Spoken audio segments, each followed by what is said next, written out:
오늘도 주님의 평강이 함께 하시기를 축복합니다. 힘차게 믿음으로 일어서십시오. 날마다 말씀 따라 8월 8일 월요일 말씀은 디모데전서 1장 12절에서 20절의 말씀, 충성된 일꾼입니다. 영광스러운 주님의 교회는 예수님의 충성된 일꾼들의 수고와 헌신으로 세워집니다. 사도 바울은 과거에 교회를 비방하고 박해하는 사람이었습니다. 그런 그가 교회의 일꾼이 되었고 심지어는 위대한 지도자가 되었습니다. 이는 놀라운 일입니다. 사랑하는 성도 여러분, 생각해 보십시오. 이것은 마치 북한 공산당의 지도자가 우리나라 자유 대한민국의 지도자가 되는 것과 같은 일입니다. 얼마나 어려운 일입니까?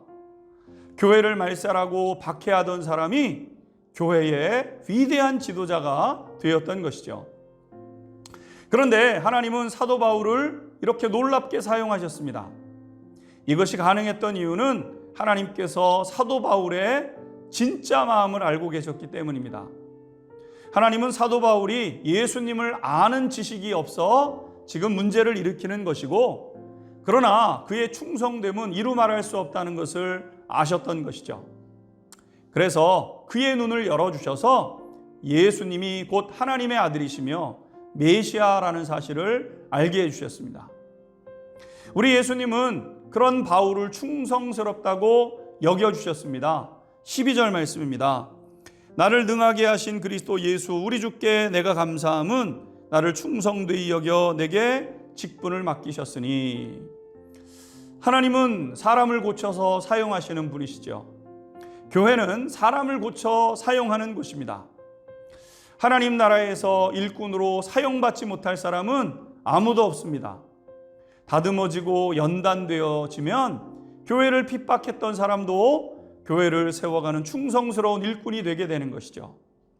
이렇게 부름을 받은 사도 바울은 하나님의 은혜가 얼마나 큰지를 알고 더욱더 충성스러운 일꾼이 되었습니다.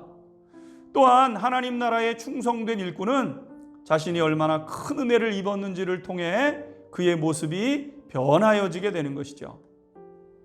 신앙생활을 하며 하나님의 은혜의 풍성함을 깨닫지 못하는 사람도 있습니다. 이런 분들은 결코 열심을 낼 수도 없고 충성될 수도 없습니다. 자신이 주님을 위해서 일했다는 공로의식으로 오히려 신앙 공동체를 어렵게 할 수 있습니다.